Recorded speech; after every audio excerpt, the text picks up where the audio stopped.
നിയാസ്, നമുക്ക് ദയാബായിയെക്കുറിച്ച് പറയുകയാണെങ്കിൽ ഒരുപാടുണ്ടല്ലേ. ആദിവാസികളുടെ സംരക്ഷണത്തിന് വേണ്ടി, അതോടൊപ്പം തന്നെ സമൂഹത്തിൽ നിന്ന് മാറ്റി നിർത്തപ്പെടുന്നവർക്ക് വേണ്ടി, അവരുടെ അവകാശങ്ങൾക്ക് വേണ്ടി പോരാടിയ വ്യക്തിയാണല്ലേ. ഒരുപാട് സമരങ്ങൾക്ക്, പ്രക്ഷോഭങ്ങൾക്ക് എല്ലാം നേതൃത്വം നൽകി. അവസാനമായി നടന്നത് എൻഡോസൾഫാൻ സമരസമിതി നടത്തിയ തിരുവനന്തപുരം സെക്രട്ടേറിയറ്റിന് മുന്നിൽ നടത്തിയ ആ സമരത്തിൽ പോലും ദയാബായി പങ്കെടുത്തുകൊണ്ട് ആ സമരം വിജയമാക്കി തീർക്കുന്നതിൽ മുന്നിൽ നിന്നിരുന്നു അല്ലേ. എന്തായാലും അവരുടെ വിജയഗാഥകളും സമരം എന്തൊക്കെ നടത്തിയ അവരുടെ ജീവിതമാണ് നമുക്കിന്ന് പങ്കുവെക്കുന്നത്. അവരുടെ വിശേഷമാണ് ഇന്ന് അതിഥിയിൽ പറയുന്നത്. അതോടൊപ്പം തന്നെ മറ്റൊരു സന്തോഷ വാർത്ത കൂടിയുണ്ട്. ഇത്തവണത്തെ മികച്ച സിനിമയ്ക്കുള്ള സംസ്ഥാന പുരസ്കാരം നേടിയ the Kanthan the lover of colour എന്ന ചിത്രത്തിൽ അഭിനയിക്കുക കൂടി അവർ ചെയ്തിട്ടുണ്ട്. എന്തായാലും അവരുടെ വിശേഷങ്ങൾ കാണാം. നമസ്കാരം. പരിചയപ്പെടുത്തലുകൾ ഏതും ആവശ്യമില്ലാത്ത മലയാളത്തിൻ്റെ സ്വന്തം അഭിമാനമായ സാമൂഹ്യ പ്രവർത്തക ദയാബായിയാണ് ഇന്ന് മോർണിംഗ് ഷോയിൽ നമ്മോടൊപ്പം അതിഥിയായി എത്തിയിരിക്കുന്നത്. സ്വാഗതം. നന്ദി. ഗൾഫിൽ ആദ്യമായിട്ടാണോ വരുന്നത്? ഗൾഫിൽ ആദ്യമായിട്ടല്ല, ഖത്തറിൽ ആദ്യമായിട്ടാണ്. അപ്പോൾ ജീവിതത്തിൻ്റെ പല തലങ്ങൾ കണ്ടിട്ടുണ്ട് ദയാബായി. സങ്കീർണമായ പല തലങ്ങളും ഒക്കെ കണ്ടിട്ടുണ്ട്. ഒരുപക്ഷെ പ്രവാസവും അത്തരത്തിലാണെന്ന് പറയാറുണ്ട്. വേറൊരു തരത്തിൽ സങ്കീർണതയാണ് പ്രവാസം എന്ന് പറയാറുണ്ട്. അപ്പോൾ കുടുംബവുമായി കഴിയുന്ന ഒരുപാട് ആളുകൾ ഇവിടെ ഉണ്ട്. പക്ഷെ കുടുംബത്തെയൊക്കെ 2-3 വർഷം മാത്രം കഴിയുമ്പോൾ മാത്രം കാണാൻ കഴിയുന്ന കുറേ ആളുകൾ. എങ്ങനെയാണ് പ്രവാസത്തെ ദയവായി നോക്കിക്കാണുന്നത്? എനിക്കങ്ങനെ പ്രത്യേകമായിട്ടൊന്നും തോന്നില്ല. കാരണം എൻ്റെ ജീവിതം എന്നും പ്രവാസമായിരുന്നു. മറുനാട്ടിൽ എന്ന് പറഞ്ഞാൽ ഫോറിൻ കൺട്രീസിലല്ലെങ്കിലും ഞാൻ 17 വയസ്സ് വീട് വിട്ടതാണ്. എന്നും എൻ്റെ സ്വന്തം അന്വേഷണ രീതിയിൽ യാത്രയും പുതിയ പുതിയ സ്ഥലങ്ങൾ, പുതിയ സംസ്കാരം, പുതിയ ആളുകൾ, അങ്ങനെയുള്ള ജീവിതം എന്നെ സംബന്ധിച്ചിടത്തോളം എപ്പോഴും ഒരു ന്യൂ എക്സ്പീരിയൻസ്. That's all. പറയാൻ മറന്നുപോയി, ചെറിയൊരു വിശേഷം കൂടിയുണ്ട്. 79ാമത്തെ പിറന്നാളായിരുന്നു ഇന്നലെ അല്ലേ? 79ാമത്തെ പിറന്നാൾ ഇന്നലെ ദോഹയിൽ വെച്ചാണ് ദയാബായി ആഘോഷിച്ചതല്ല, അത് അറിഞ്ഞത് അല്ലേ? ഒരു പക്ഷേ യാദൃശ്ചികതയാണ്. നമ്മളിപ്പോൾ ഈ ഫോക്കസ് ഖത്തർ ഇവിടെ വിളിക്കുന്നത് വരെ ഈ 79ാമത്തെ പിറന്നാൾ ദോഹയിൽ വെച്ചായിരിക്കും ഒട്ടും ഞാനങ്ങനെ പിറന്നാളൊന്നും അധികം കൗണ്ട് ചെയ്യാറില്ല. പക്ഷെ അന്ന് ഇവിടുത്തെ പരിപാടി 22 കേട്ടപ്പം പെട്ടെന്ന് മനസ്സിലോട്ട് തോന്നി. അല്ലെങ്കിൽ ആ ദിവസം സാധാരണ ഞാൻ എൻ്റെ മൊബൈൽ പോലും സ്വിച്ച് ഓഫ് ആക്കി വെക്കും. ആളുകൾ ഒരുപാട് വിളിക്കുമെന്നൊക്കെ അറിയുന്നുണ്ട്. അപ്പോൾ എനിക്കതൊരു പ്രത്യേക, തീർത്തും അതൊരു അപ്രതീക്ഷിതവും യാദൃശ്ചികതയൊക്കെയാണ്. അതുപോലെ തന്നെയായിരുന്നു, ആ ഒരു യാദൃശ്ചികത തന്നെയായിരുന്നു ചിലപ്പോൾ ദയാബായിയുടെ ജീവിതം ഒന്ന് പലപ്പോഴും വായിക്കുകയോ ഒക്കെ കാണുകയൊക്കെ ചെയ്യിപ്പിച്ചു. ഒരുപാട് അനുഭവം അങ്ങനെയാണ്. അങ്ങനെ ഒരു പറിച്ചു നടൽ ഉണ്ടാവും. പിന്നെ ഈ സാമൂഹ്യ പ്രവർത്തന രംഗത്തേക്ക് ഇറങ്ങും. എൻ്റെ ജീവിതം പൂവരണയിലല്ല, കോട്ടയത്തല്ല, പാലായിലല്ല, എൻ്റെ ജീവിതം തള്ളി നീക്കേണ്ടത് മറ്റു പല ആളുകൾക്ക് വേണ്ടിയിട്ടാണ് എന്നൊക്കെ ഒരു തോന്നലും അങ്ങനെ തീരുമാനമൊക്കെ ചെറുപ്പത്തിലൊന്നും ഉണ്ടായിരുന്നില്ല. തീരെ ചെറുപ്പത്തിലേ ഉള്ളതാ. എൻ്റെ ജീവിതം ഇങ്ങനെ വേണം, ഒരു വീരകൃത്യം ചെയ്യുന്ന മറ്റുള്ളവരുടെ ഇടയിലേക്ക് ഉള്ള ഒരു ജീവിതം. അതെങ്ങനെ എവിടെയെന്ന് അറിയത്തില്ലായിരുന്നു. കാരണം ആ കാലത്ത് സ്വാതന്ത്ര്യ സമരം ഇതൊക്കെ കൊണ്ട് ആണ് ഈ വീരകൃത്യമൊക്കെ മനസ്സിൽ തോന്നിയ. ഗാന്ധിയുടെ ജീവിതം, എൻ്റെ പപ്പായുടെ തന്നെ ജയിലിലെ ജീവിതം, പിന്നെ പപ്പായുടെ അടുത്തുനിന്ന് ഒത്തിരി കഥകൾ കേട്ടാണ് എൻ്റെ സ്വപ്നങ്ങൾ തുടങ്ങുന്നതും വളരുന്നതും. പിന്നെ വായന വഴി. അപ്പോൾ എന്നും ഒരു പുഷിങ് ഫോഴ്സ്, ഇങ്ങനെയുള്ള ഒരു ജീവിതം, ഒരു സ്ഥലമായിരുന്നു. വീട് സാഹചര്യം ഒരിക്കലും ഇല്ലായിരുന്നു. ഒരു സമ്പന്ന കുടുംബത്തിലാണ് പറഞ്ഞതൊക്കെ വായിച്ചിട്ടുണ്ട്. സമ്പന്നതയുണ്ടെങ്കിലും ആ സമ്പന്നത അധികം എക്സിബിറ്റ് ചെയ്യുന്ന ഒരു കുടുംബമല്ലായിരുന്നു. പാടം, പറമ്പ്, സ്ഥലം മുതൽ ഇതൊക്കെ ഉണ്ടെങ്കിലും പപ്പ ഒരു ഗാന്ധിയനും കൂടെ ആയിരുന്നുകൊണ്ട് ഒരു സിമ്പിൾ ലൈഫായിരുന്നു. കന്യാസ്ത്രീ ആവാനുള്ളൊരു ആഗ്രഹം ഇതൊക്കെ കൊണ്ടാ. ഇങ്ങനെ അന്ന് വേറൊന്നും അറിയത്തില്ല. സേവനം ചെയ്യാൻ കന്യാസ്ത്രീയാകാം, അതും നാട്ടിലെ ഒന്നും പറ്റുന്നില്ല. വടക്കേ ഇന്ത്യയിലെ മിഷണറിമാരാണ് ശരിക്ക് ഹാർഡ് ലൈഫ് ചെയ്യുന്നതും മറ്റുള്ളവരുടെ ഇടയിൽ പ്രവർത്തിക്കുന്നതും കണ്ടെന്നാണ് അങ്ങോട്ട് പോയത്. പിന്നീട് കന്യാസ്ത്രീ പക്ഷേ മഠത്തിൽ ചെന്നപ്പോഴേ എനിക്ക് തോന്നി ഞാൻ സ്വപ്നം കണ്ടിരുന്ന എൻ്റെ ജീവിതം ഇതല്ല. ഇത് ഇച്ചിരൂടെ കോസി കംഫർട്ടബിൾ ലൈഫ്, അതേസമയം ചുറ്റുവട്ടം ആളുകൾ ഞാൻ ആ കണ്ടതുപോലെയുള്ളത്. അങ്ങനെയാണ് ഒരു മിസ്ഫിറ്റായി തോന്നി. ഇതല്ല എന്ന് തോന്നി. അത് കുറേ സമയമെടുത്ത് എനിക്ക് അവിടെ നിന്ന് പുറത്തിറങ്ങാൻ. കാരണം എൻ്റെ സങ്കടവും കരച്ചിലും കണ്ടാണ് അവർ നിശ്ചയിക്കുന്നത് തന്നെ പോയിക്കോ. അതിനു മുമ്പ് ആദ്യത്തെ ക്രിസ്മസിന് തന്നെ ഞാനൊരു ബ്ലാങ്കറ്റും കൊണ്ട് മിസ്ട്രസിൻ്റെ അടുത്ത് ചെന്ന് പറഞ്ഞു പാതിരായ്ക്ക്. സ്ട്രിക്റ്റ് സൈലൻസ് ഉള്ളപ്പം അന്നേരം ചുറ്റുവട്ടം ഒരുപാട് ആദിവാസികൾ ഈ പാതിരാ കുർബാനയ്ക്ക് വന്നിട്ടുണ്ട്. അപ്പോൾ അവിടെയും ഇവിടെയും തമ്മിലുള്ള ഈ ഗ്യാപ്പ് വളരെ അവരുടെ വിഷം പോലാണ്. അപ്പോൾ അന്ന് രാത്രി ഞാൻ പറഞ്ഞു ഐ വാണ്ട് ടു ഗോ. അതിന് മുമ്പ് ഞാൻ ഒരിക്കലും പറഞ്ഞില്ല I want to go, I think this is not the place for me. ഇങ്ങനെ പറയാനുള്ളൂ. എനിക്കൊന്ന് ക്ലിയറായിട്ടൊന്ന് പറയാനോ എൻ്റെ മുന്നിൽ കാണുന്നോ ഇല്ല. അപ്പോൾ അന്നേരം എന്നോട് ചോദിച്ചു at this time yes where. ഞാൻ പറഞ്ഞു അവിടെ ഇരിക്കുന്ന ആളുകളുടെ കൂടെ ഇപ്പോൾ പോയിരിക്കും, രാവിലെ അവർ തിരിച്ചു പോകുമ്പോൾ അവരുടെ കൂടെ പോകും. അപ്പോഴെന്നോട് പറഞ്ഞു രാവിലെ പോകാൻ, ഇപ്പം പോകണ്ട, പാതിരായ്ക്ക് അവരുടെ കൂടെ പോയിരിക്കും. അപ്പോൾ എനിക്ക് ധൈര്യം വരുന്നില്ല, കാരണം എപ്പോഴും എന്നോട് പറയുന്നത് ഇതൊരു പരീക്ഷയാണ്.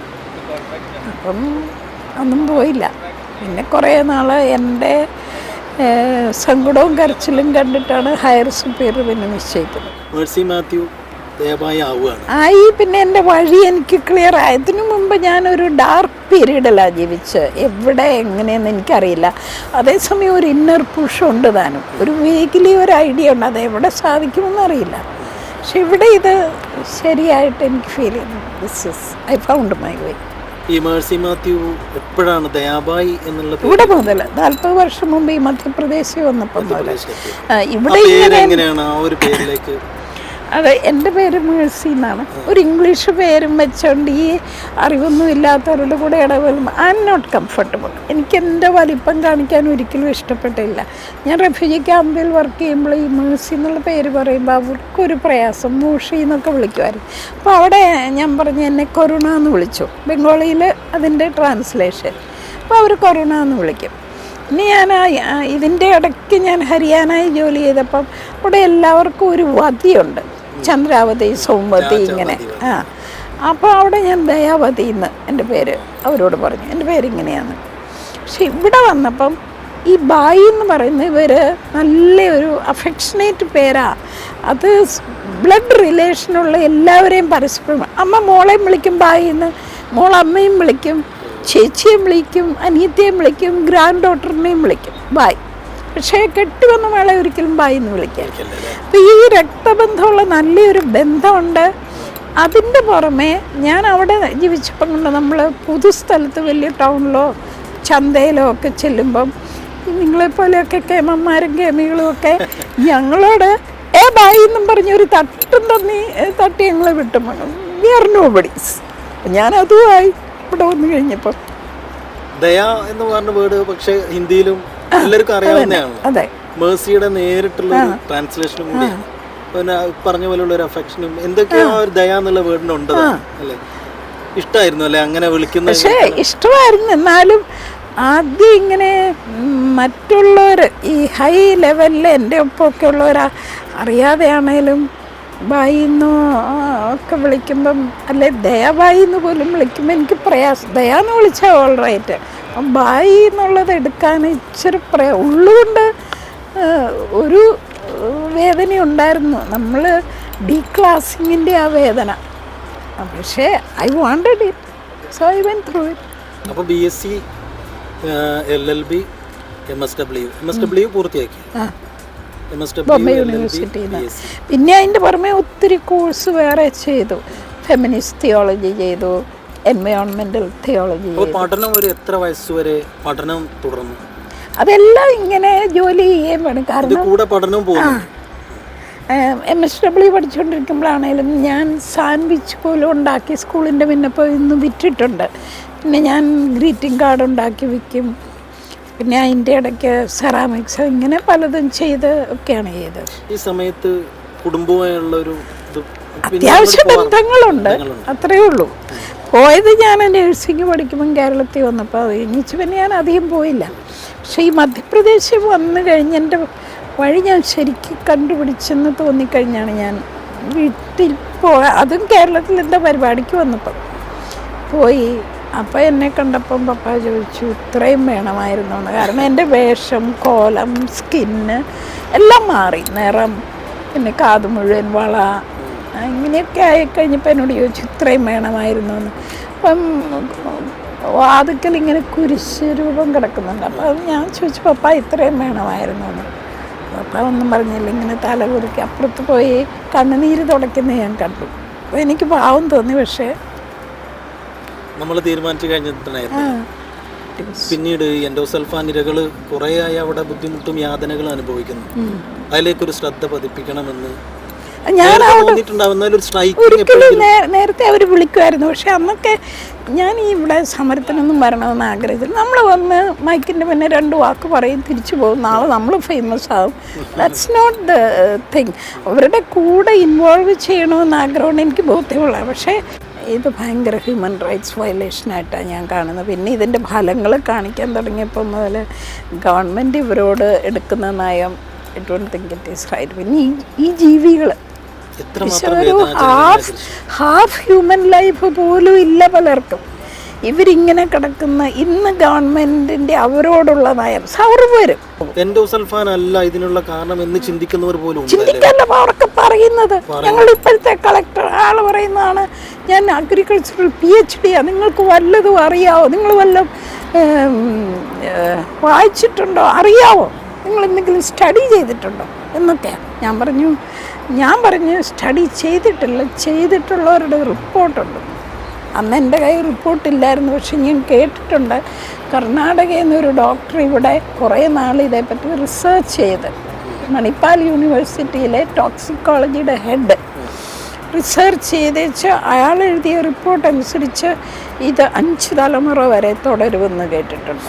ഞാൻ ഉദ്ദേശിച്ചത് ഇത് ലോകം മുഴുവൻ ഇവരെ സൈലൻ്റ് ആക്കുക, ഇവരെ മറച്ചു വയ്ക്കുക, ഇങ്ങനെയുള്ളവർ ഇല്ലാന്ന് സ്ഥാപിക്കാൻ നോക്കുക. അപ്പോൾ ഇത് കഴിയുന്നത് എക്സ്പോസ് ചെയ്യുക, ലോകം മുഴുവനും ഇത് അറിയട്ടെ. അറിഞ്ഞു കഴിയുമ്പോൾ തന്നെ റെസ്പോൺസ് വരുമെന്നാണ് ഞാൻ പ്രതീക്ഷിക്കുന്നത്. 79 വയസ്സിലേക്ക് കടന്നു നമ്മൾ പറയുന്നു. ഒരു ആദിവാസി വിഭാഗങ്ങൾക്ക് വേണ്ടി, അധസ്ഥിതർക്ക് വേണ്ടി, ഇപ്പോൾ എൻഡോസൾഫാന് വേണ്ടി ഇനിയും ഇങ്ങനെ തന്നെ അങ്ങോട്ട് നീഡ് ഓഫ് ദ ടൈം കൂടുതൽ റെലവൻ്റ് ആയിട്ടുള്ള ഇഷ്യൂ വരുമ്പോൾ അത് ചാടും. ബട്ട് നൗ എൻ്റെ പ്രയോറിറ്റി എൻഡോസൾഫാണ്. ജീവിതം സാർത്ഥകമായി എന്നൊക്കെ ഒരു തോന്നൽ പലപ്പോഴും ഞാൻ അന്വേഷിച്ച് കണ്ടെത്തിയെന്ന്. പക്ഷേ എല്ലാ ഇഷ്യൂവിലൊന്നും ശരിക്കുള്ള ഫലം കിട്ടുന്നില്ല. But that's not the point. നമ്മളെ സ്റ്റാൻഡ് ക്ലിയറാണ്. ഒരു കടലാണ് നമുക്ക് മുന്നിലിരിക്കുന്നത്. അതിൽ നിന്ന് നമുക്കൊരു പക്ഷേ 2 ദിവസം 3 ദിവസം ഇരുന്ന് സംസാരിച്ചാൽ പോലും തീരാത്ത അത്രയും ഉണ്ടാവും. നമുക്ക് ഈ രാവിലെ അതിനുള്ള സമയപരിമിതി ഉള്ളത് കൊണ്ട് അവസാനിപ്പിക്കുകയാണെങ്കിൽ പോലും ഒരു വളരെ ചെറിയ വാക്കുകളിൽ ഈ 79 വയസ്സിനിടയ്ക്ക് ഏറ്റവും സ്ട്രൈക്ക് ചെയ്ത, മനസ്സിനെ വല്ലാതെ നോവിപ്പിച്ച ചെറിയൊരു സംഭവം എന്തായാലും വല്ലാതെ നോവിപ്പിച്ചത് എൻഡോസൾഫാൻ്റെ ഇത് തന്നെയാണ്. അവരുടെ ജീവിതം, ഈ മനുഷ്യർ, അതും കേരളത്തിൽ ഗോഡ്സ്. ഞാൻ ഒരു പാട്ട് എഴുതിയിട്ടുണ്ട്. അത് ഞാൻ ആദ്യം വന്നേച്ച് പോകുമ്പോൾ മനസ്സ് മുഴുവൻ ഇവരുടെ ഇമേജായിരുന്നു.